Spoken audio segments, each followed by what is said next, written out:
I think if you are both of Prof. Ruth and Prof. Erwin are ready, then we can start. Yeah.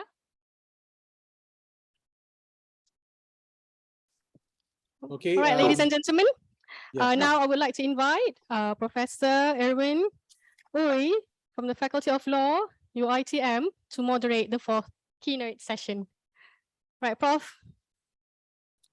Okay. Thank you very much. Welcome to the fourth keynote session of the MILTC 2022. So thank you for inviting me here. I feel very privileged today to moderate this session because the speaker that you're going to hear from is a very special person. Professor Dr. Ruth Banamyong is currently the Dean at the Faculty of Commerce and Accountancy at Thammasat Business School. Now, if you want to know why he's so special, let's start with his days as a student.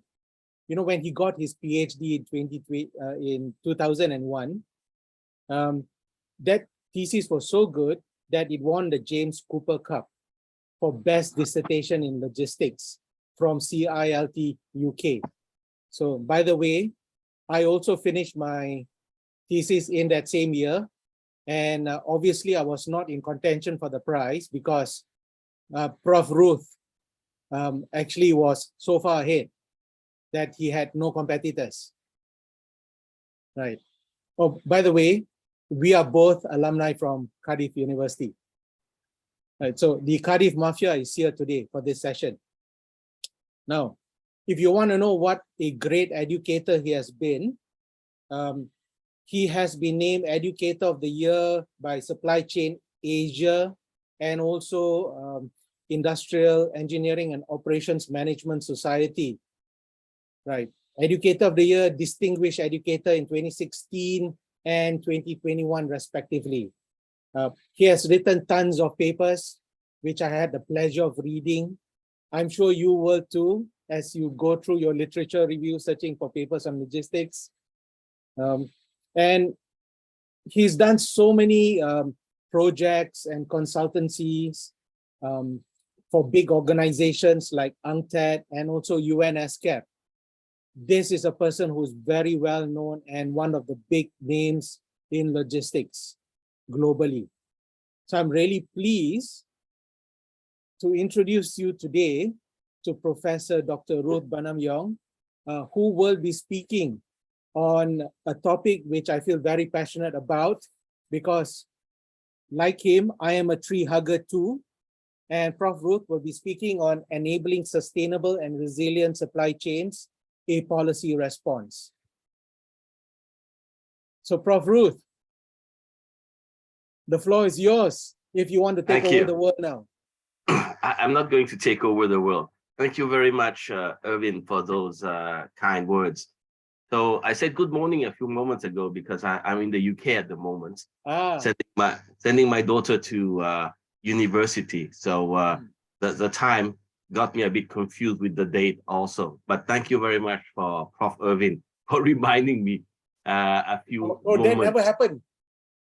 Yeah, nobody doesn't happen. But yeah, luckily it was good that he sent me a quick message and it made me realize that the session was today and not tomorrow. So if you allow me, I would like to go through a series of slides just to discuss some of the issues that I would like to raise during this particular keynote speech. And like Professor Erwin said, it's really about looking at how we can have sustainable and resilient supply chain. But the perspective is slightly different because quite often, a lot of these activities are driven by the private sector. But the private sector cannot do everything on their own. And the policies, the government environment does affect very strongly how logistics and supply chain are being conducted around the world. So I was preparing a short presentation of myself, but I think Professor Erwin did an even nicer presentation of me. And one thing that I think is quite interesting is, even though I'm dean, I never thought that I will become dean one day, but I think it's because they had no one else left in the faculty to become dean. And again, thank you very much for MITRANS, UITM, for always, extending this friendship to me. So the agenda for me today is based on these 4 points. First of all, it's the COVID-19 and the global supply chain, and I will share with you, I think, a very, very interesting picture. And then I will go down and highlight with you what has happened on the ground. And I will share with you examples from the region. I basically have 2 cases that I wanted to share, which is impact of COVID on transit traffic, where, as you know, road transport, especially in the region, has taken, I think, an interesting turn in the sense that now we have more and more transit traffic. But the challenge has been with the COVID that a number of other regulation has affected that transit traffic. And I will share with you one case. And then I will also share with you another case of how the COVID has affected the various logistics service providers in the region. And then that's where we'll come up with this policy response. How can we enable the logistics and supply chain to be both sustainable and resilient, but really from a macro perspective.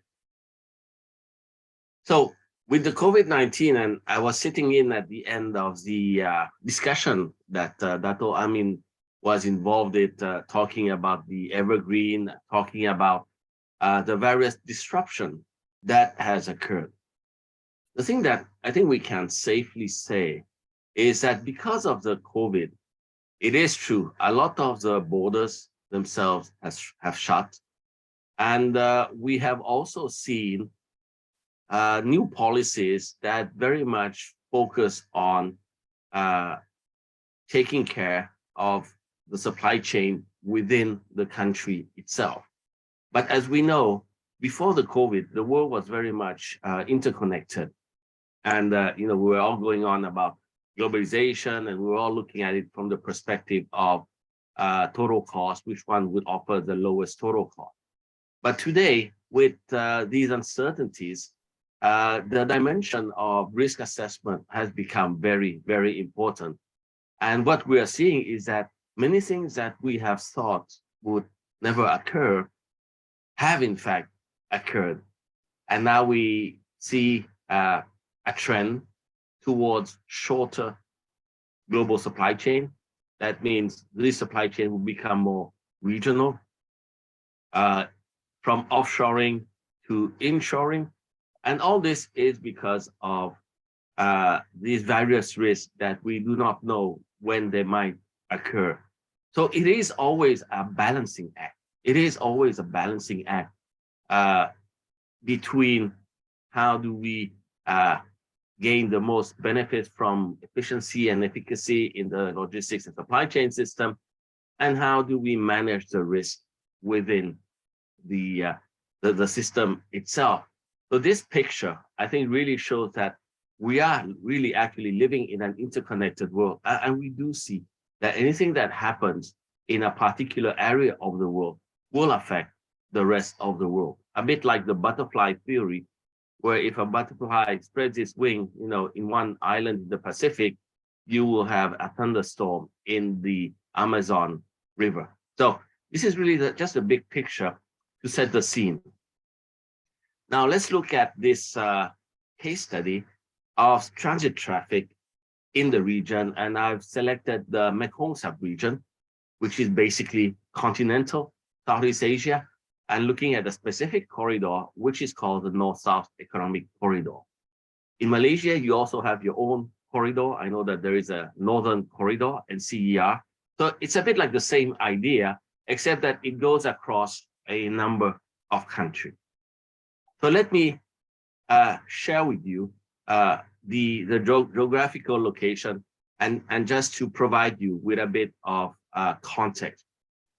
So in Laos, which is a landlocked country, there is a highway. It's called route number 3. And it stretches from its border with China, which is at Botan, to Hue Thai, which is opposite of Thailand. And in fact, this corridor is very important because it links the key city in Yunnan province, which is Kunming, with Thailand, with the deep sea port in Lam Chabang. So it involves 3 routes, and you have 3 options basically. You can either go through Myanmar, but at the moment you cannot go through. You can also use the Mekong River, but it's a bit challenging because you are going up against the current, and then you can go by road. And we're looking at this this route that goes by road, you know, Kunming to Chiang Rai in northern Thailand to Bangkok. So via Lao PDR. So this is a map of the region. This is a map of the region, and I will highlight to you where exactly the situation has occurred. So here in circle, you have, I hope everyone can see, you have Botan and Mohan, right? And that is the border post. That is a key border post.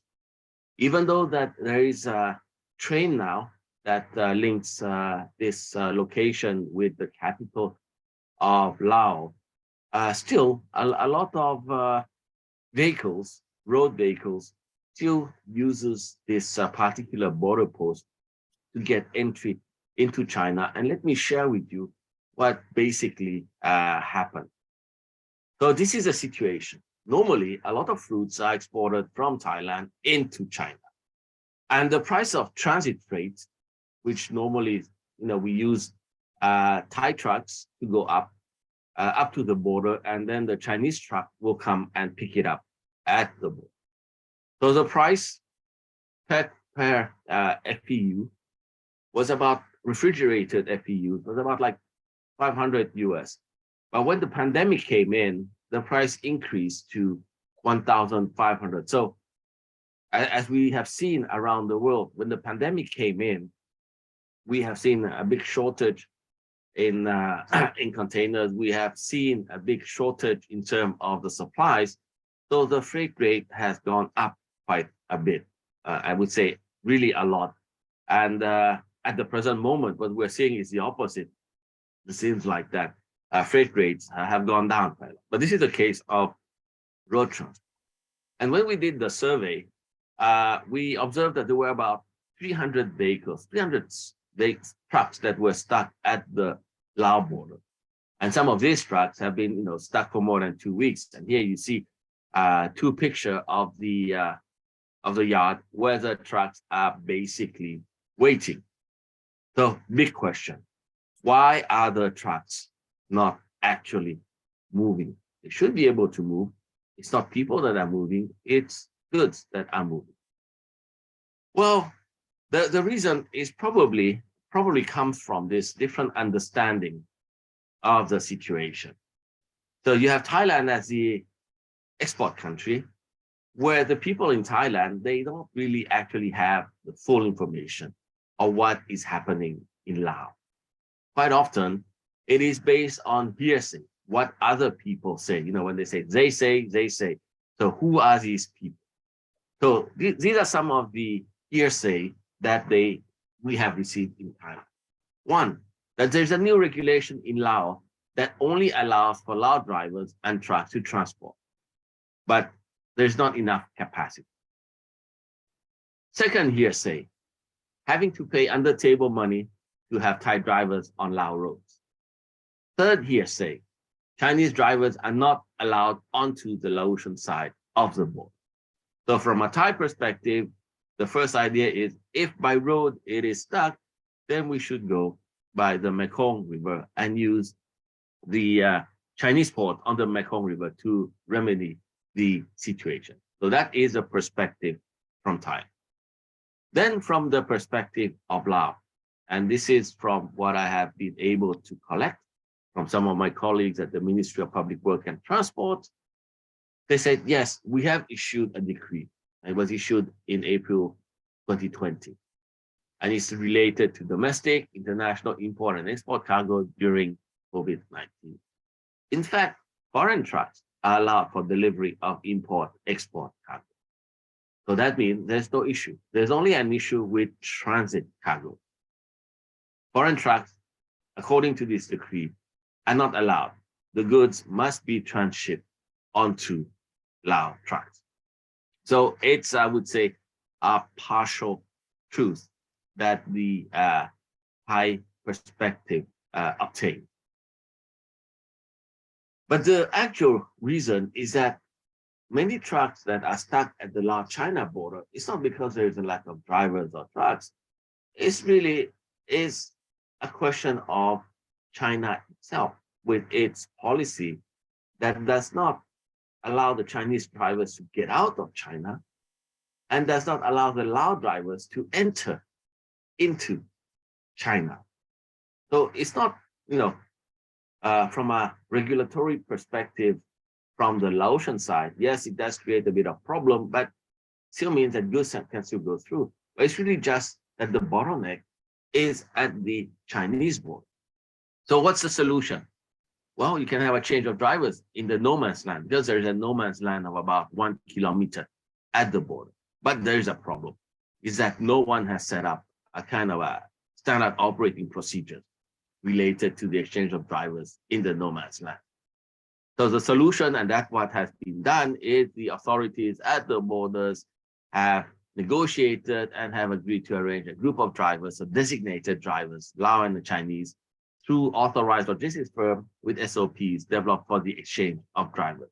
So this is what has happened at the border between the Laotian and the Chinese. So what are the lessons learned? The first lesson learned is, and we have seen this, is national rules and regulations related to COVID-19 does impact regional agreements that have been signed that we are party to. Border closures, travel ban, yes, affect very much the flow of goods, vehicle, and drivers. And we do understand that national health is something that is very, very critical. But at the end of the day, it should not impede domestic, international, or transit trade flow. But during that period, precedents or the institution that took over was really the Ministry of Health. Another thing is this issue of information. Because when you have a lot of hearsay, it is very difficult to know what is actually happening. So what is really needed is transparency of information. And because we are in the same region, and there have been so many regional agreements that we need to push further so that you have this cooperation between agencies in Thailand, Laos, India, and China, so that we can enable seamless movement. And I think here it is important because, like, if you look at Thailand and Malaysia, we have, in fact, a number of agreements that facilitates, but maybe I would say still today, there is a lack of transparency in terms of information. And even though we believe that border crossing is relatively easy, but if you talk to the people that are actually doing the border crossings, the service providers, it is not as easy as it sounds. So that is the first case, and really saying that, hey, we have to be very careful. We have to balance between this safety, health, and facilitation, because at the end of the day, if we all close our borders, that is not good for the economy. Second case, it's the impact on local logistics service providers. Because what we have seen, and again, just to continue based on the same idea, is because of the various laws, rules, and regulations, this emergency law has restricted the movement of vehicle, people, and goods across, the countries in Southeast Asia. And that has reduced the demand for logistics services. What is the problem? Well, the problem is a lot of the logistics service providers in the region are not large firms. They're mostly small and medium enterprises. And because of the economic downturn, customers are in fact delaying payments And also the truckers, the customs brokers are requesting faster payment for services when they are providing services for the logistics service provider. But these local logistics service providers have limited access to capital and cash flow, and this has always been one of their biggest problems. So one of the metrics that we can use to look at the health of these logistics service providers is to look at the cash-to-cash metric. So what is a cash-to-cash metrics? Allow me to explain it in a very simple manner. The cash-to-cash metrics measure the time taken after you have paid your supplier. How long does it take to receive money from your customer, right? So this is the idea. The idea is you look, okay, account payable, how long does it take for us to pay our suppliers? And then account receivable, how long does it take for us to receive money from our customer? And it's an interesting metric because it helps measure liquidity and organizational valuation. So the average that we found during the period before the COVID, 2017, 2018, I was doing some research on this, and this is what I found. So KPI, C2C, Cambodia is a cash-based economy, so the C2C is quite fast. I had data from Indonesia at 19 days, Philippines about almost 3 weeks, Thailand 2 weeks, Vietnam about 3 weeks. Right. So this was before the COVID. But if you look at the reality for small and medium enterprise, already having to wait more than 7 days in a normal situation, it's already a financial burden for them. But with the COVID, they had to become COVID compliant. And it is very difficult, almost impossible to increase service fee because the customers are struggling and are also canceling orders. Government-related fees, custom taxes, so on and so forth, have to be paid immediately. So the current trend is that now the local LSPs are in fact suffering longer cash-to-cash cycles. And during the COVID period, we have obtained anecdotal evidence because we're not really able to collect all the data that shows a range of 60 to 120 days. So that means that the financial cost is too high and not sustainable. And if you allow me, just to share this quote from a friend of mine, his name is Sin Chanti, and he's the president of the Cambodian Logistics Association. In an interview he gave, he said, we face imminent bankruptcy, while some have already folded and declared that they are bankrupt. So what we see because of the COVID situation, the disruption that has occurred is that not only goods have trouble going across borders, but we also discover that the players in the logistics industry are also severely affected by it. So now let's go into some of the policy responses. And this is what I would like to say. The environment that we live in today, some of you may be familiar with this terminology, the VUCA world, you know, the volatile, uncertain, complex world. But now some people are talking about what they call a bunny world, you know, brittle, anxious, non-linear. So yes, we are really actually living in a very, very, very uncertain world. And the closing of the borders are in fact not a solution, but it's probably the easiest thing to do, because it's always easy to say that the culprit is something that is foreign. But that negatively impacts the economy. And support to business, yes, is very important, especially the SMEs during that specific period.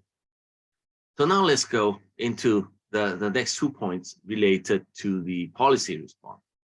Is a lot of the development that we have done in terms of logistics and supply chain have been very much dominated by what we call the lean paradigm. just in time.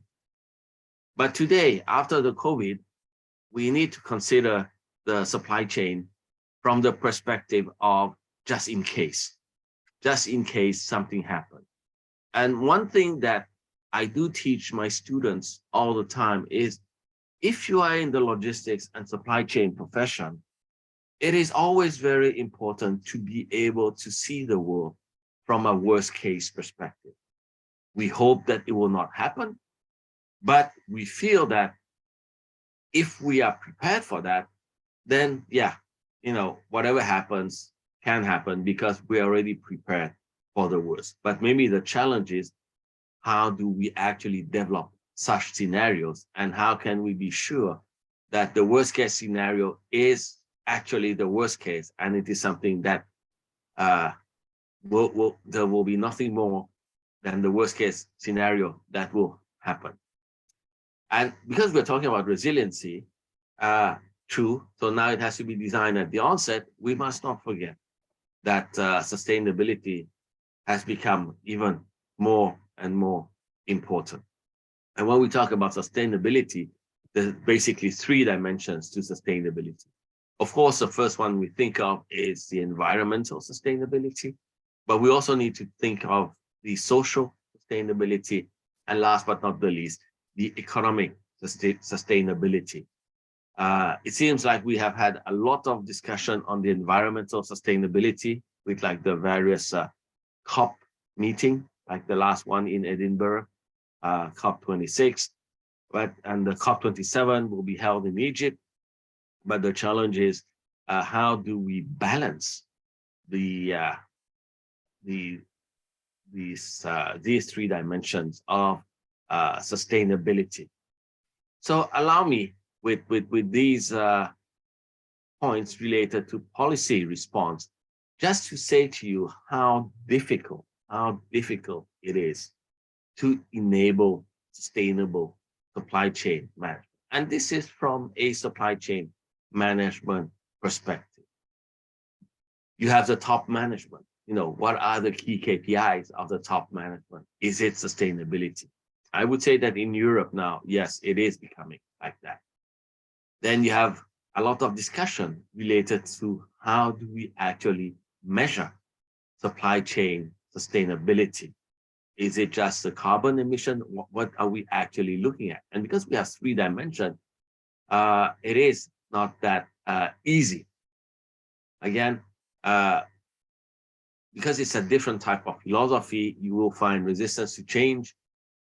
This is something that occurs. It is quite common, and also the expertise on sustainability is very important. Who are the real experts? I do not claim to be an expert on sustainability. I do some consultancy projects. I do some research related to sustainability, but I don't consider myself as an expert. And we need to do much more research on it. Another point is this: we talk about sustainability, but from a government perspective, what are the actual regulation or the policy to enable sustainability, to support sustainability? We also need to look from a procurement perspective. How green is our procurement? What are the benefits? What are the technology, the culture within the firm? And of course, last but not the least, all of these financial constraints. So what you see here is that developing a sustainable supply chain is not that easy. And before you enable the sustainable supply chain, maybe the first priority is to have in the design of your supply chain the development of the resilient supply chain first, and within that resilience, then you put in some of the sustainability dimension in it. But this is from the perspective of when you're designing the supply chain. The reality is this: you need to have also at the macro level a policy that enables the sustainable and resilient supply chain. Because if you do not have that, then I would say it will become very difficult for supply chains to be both resilient and sustainable, or only up to a certain extent. It needs to support of the institutions in the government. So the first part is this. When we look at infrastructure, which is provided by the various governments, that infrastructure needs to be resilient. We have seen in many areas in the region, around the world, that infrastructure is subject very often to natural disasters, be it earthquakes, be it floods. And because it's still the rainy season, like Bangkok was underwater. I saw the news the past few days. So yes, resilient infrastructure is something that is very important. So when there's a new infrastructure project, fail-safe design needs to be incorporated from the beginning. What happens if that infrastructure fails? Then that infrastructure also needs to be able to offer responsiveness, agility, flexibility. If you're familiar, like in the case of Japan, some of the roads in Japan, because there's a lot of earthquake, are able to withstand the earthquake if it's not too high by moving some of the parts around. But of course, this is more expensive. So you need to have good governance also, not people saying that they have built resilient infrastructure when in reality, it is not resilient because part of the money has gone to someone else. What else do you need? Well, you need sustainable infrastructure. And I think this is where it is important. You can't design resilient infrastructure, think about sustainable infrastructure too. And when we look at sustainable infrastructure, the key message is, what is the environmental impact of this infrastructure? And I'm very excited to see that in the region now, we're moving more and more towards rail transport. But rail transport will not replace road transport. But it's about how you are able to combine effectively and optimize the combination between these two modes of transport so that the total environmental impact is reduced. And then when you look at sustainable infrastructure, apart from resource efficiency, another key concept that today is becoming more and more important is circularity. We talk about the circular economy. We talk about the design of closed loop supply chain. And when you're designing a closed loop supply chain, the first step, how do you design a closed loop supply chain, is you start first with the reverse logistics aspect to close the loop first. So from a macro perspective, if you look at the hardware, the infrastructure needs to be resilient, needs to be sustainable. But then from a software perspective, our rules and regulation is really about trade facilitation. And this is something that many countries are talking about. And we have seen that during the COVID period, trade facilitation basically got put back on the back bench, even though it is very important. And in terms of trade facilitation, what do we need? Well, we need transparency. And look at the case study of what happened between China, Laos, and Thailand. We need transparency. There's nothing to hide. But we also need predictability, rules. These rules need to be consistently applied. There shouldn't be any variances in them. But you also need to have exception for emergencies. In case of disasters, in case of pandemic, exception for emergencies needs to be allowed, and that needs to be built in the national legislation. And last I mentioned, but not the least, transport facilitation, where in transport facilitation, we look at cross-border, because the border has always been the weakest link in the region when we talk about connectivity. So how can we have a secure cross-border model and a standardized information system? So based on this policy framework, you basically see two sides. One side is related to the hardware, and that hardware, that infrastructure needs to be both sustainable and resilient. But on the software, it's all about facilitation. And if the government can enable such environment, that is a thing that will support the firms, the logistics service providers, the various supply chains, both not only within the country, but also within the region and on the global market too. So I think with this, I would like to end my short presentation, and then we can open the floor for discussion. And I hand back the microphone to my good friend, Professor Irwin.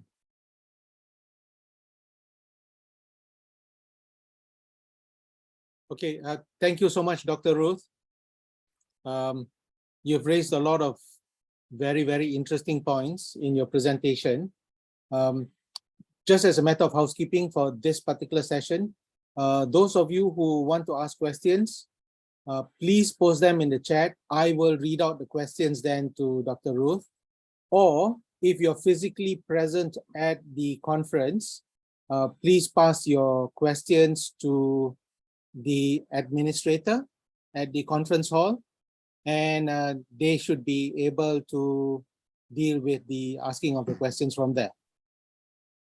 Right. At the moment, I noticed there are no questions in the chat group yet. And we actually have this session until 4 o'clock. So we have about 15 minutes for questions and answer.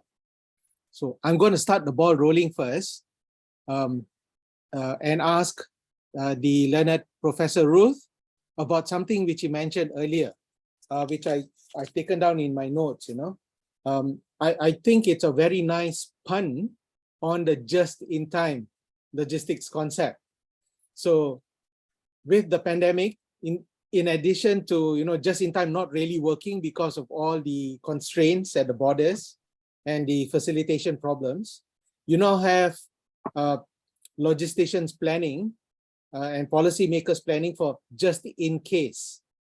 So I thought that was a very nice twist on the just-in-time concept. So from JIT to JIC. Right. So this is planning for the worst case scenario. So am I correct in assuming that this is actually inspired by Murphy's Law? You know, if something can go wrong, it will go wrong. What are your thoughts on that, Prof. Ruth? No, yeah. Very, very, very true. In the past, I would say that supply chains have been functioning so well that people tended to forget about them. And, you know, for example, if you look at marketing people, because we in logistics and supply chain, we have to support them. When we look at marketing and we have the 4P, so you have the product, the price, the promotion, and then you have the P place. So logistics supply chain really goes and support the P place. And we have seen that in this age of globalization that, hey, it's so easy. You can order something online and that thing is being sold in China or even in the US or in the UK, and they will deliver it to you. And they are even able to guarantee the time when it will arrive. So I think we have been spoiled for a very, very long time. And when suddenly we see the COVID happening, we see what has happened in the Suez Canal, and disruption occurred within the system. And because of this just-in-time philosophy, as many of you are familiar, the idea is you try to reduce your level of inventory as much as you can. Just-in-time does not mean no inventory. Just mean that you try to balance, because inventory is in fact a very, very important cost, this inventory holding cost. And the lessons learned from this pandemic is really, I think, twofold. Before we arrive at the just in case, it's really about how we look at risk. Traditionally, when we look at risk, it's probability multiplied by impact. But there is an inherent bias in the way how we look at probability multiplied by impact, because we tend to look at it from an internal perspective. I've consulted firms where I've asked them from a risk perspective, and they gave me their internal perspective, which I do not agree with. But maybe I do not agree with because I see other things from a more holistic perspective, because they're working within their firms and they only have the knowledge of within their firm. So that's why many things that has happened, they did not see it happening. So that's I think that's the first lesson learned. The second lesson learned is from just in time to just in case, because of the delays, you now need to have the inventories. And in fact, just in case is not new in the logistics field. In fact, just in case come from the humanitarian logistics sector, where they prepare themselves for natural disaster like World Food Program. Like in Malaysia, you have a warehouse that World Food Program manages, and this is just in case with some of the key things that are needed for emergencies. And if something happens, and every day, everyone prays that nothing will happen, but then that warehouse is used like when we had the earthquake in Nepal to send directly, because in case an event occurred, they had the necessary basic necessities.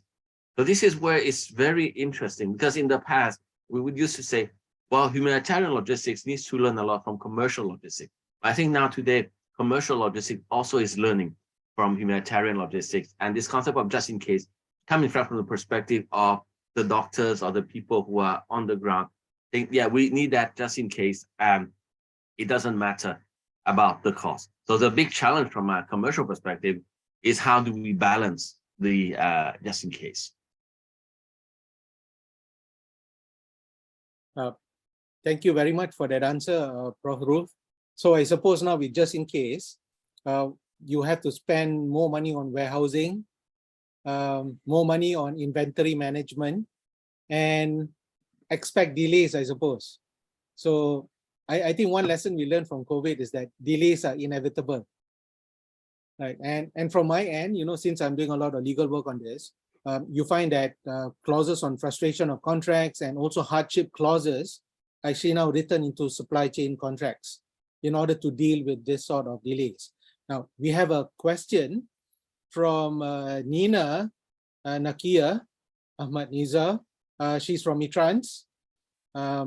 Okay, this is a question. How do we cater for sustainable and well-being of gig workers? For example, food delivery riders, P-hailers or E-hailers in the supply chain.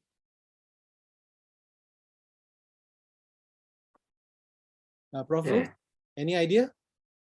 Well, I think if you want to cater for the e-hailers or for the gig economy, my biggest question is this: what are the Uber, the Grab, the Deliveroo, all of these people doing for that? Because what we see is that, yes, officially they're not employees of this platform, but the reality is they're working for them. The platform is like a broker. But I think maybe this is something from a legal perspective.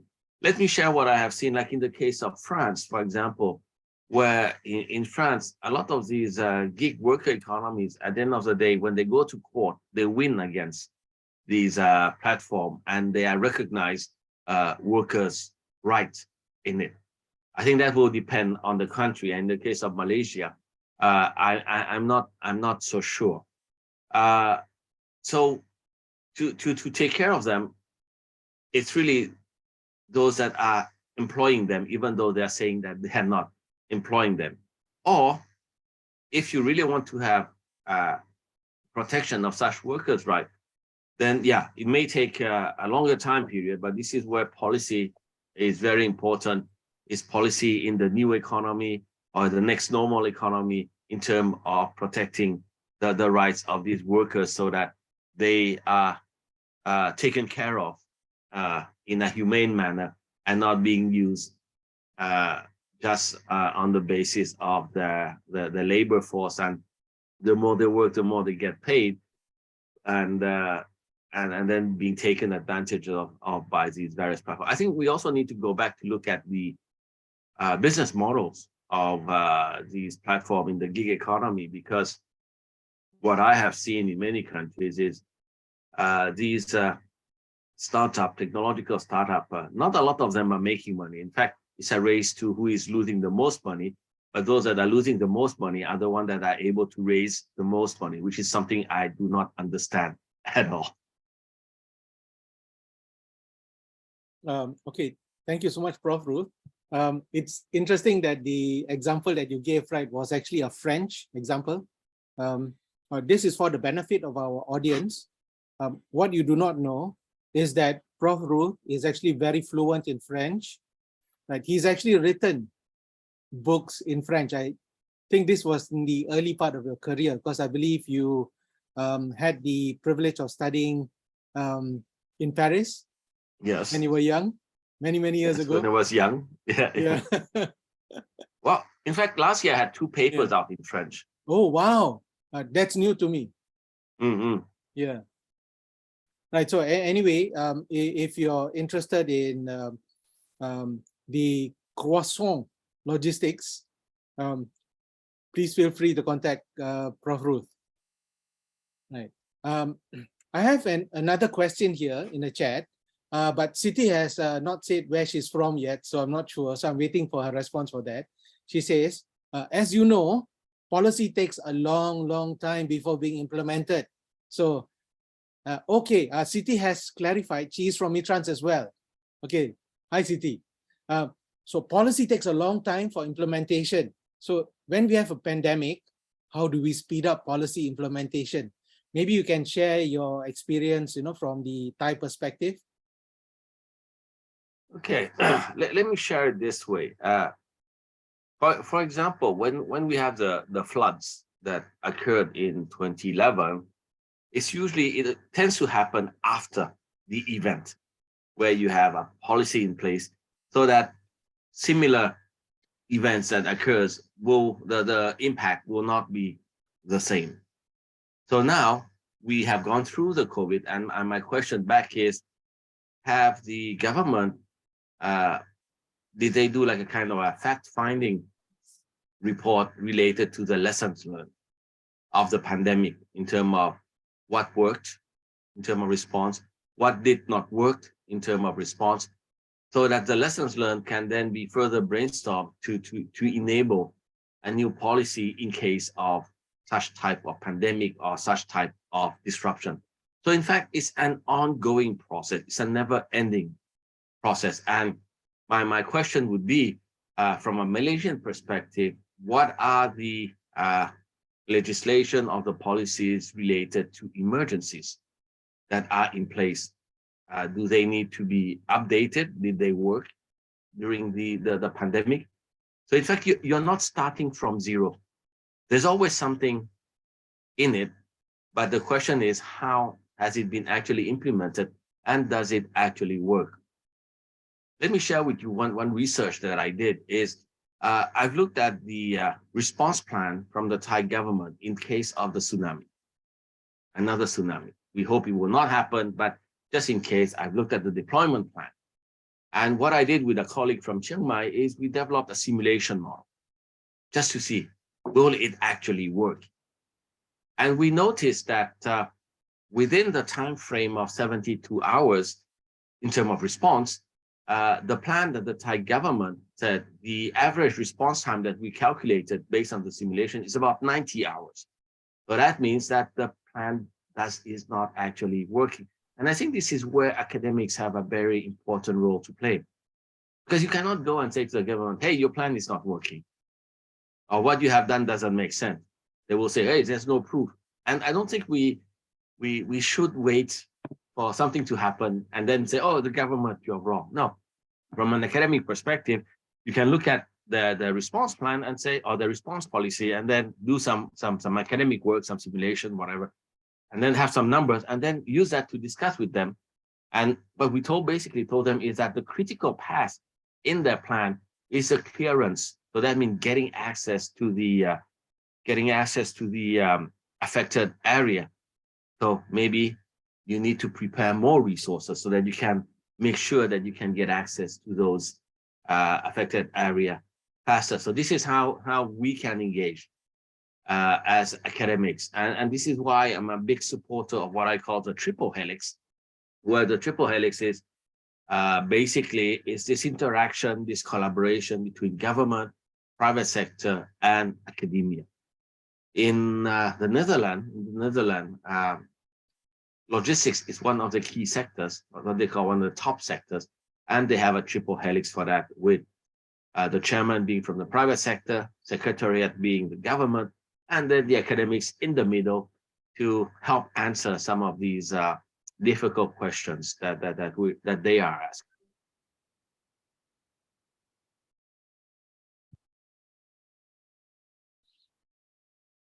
Okay, thank you very much for your insight on that, Prof. Ruth.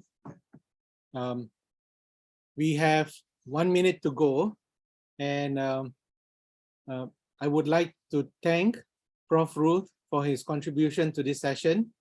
I would also like to thank all the participants for being here to listen to the paper. And also thank you so much for the questions which were posed in the chat.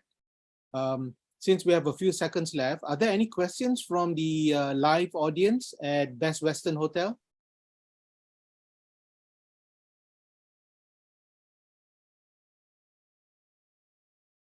Okay, if there are no questions from Best Western.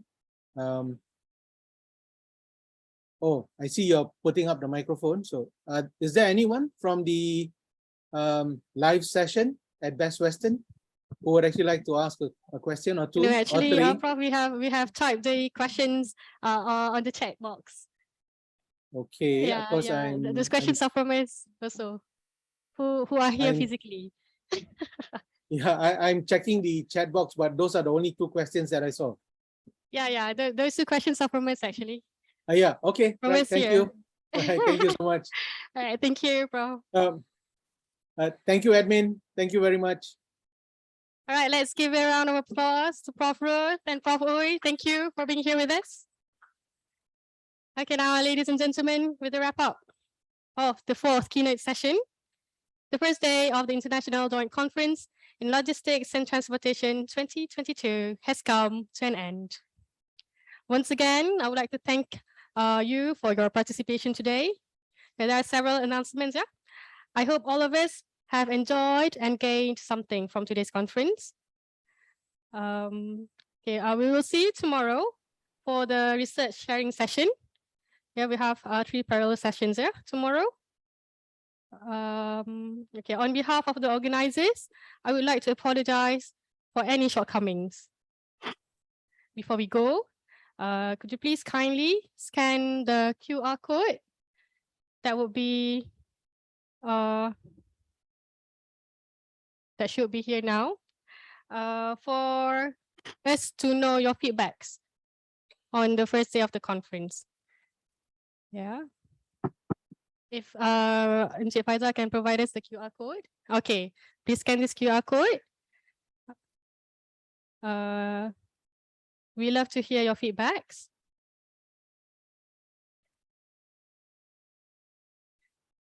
So after that, we invite everyone for a tea break outside the main hall. So with that, ladies and gentlemen, thank you. Terima kasih. Wabillahi taufiq wal hidayah. Wassalamualaikum warahmatullahi wabarakatuh.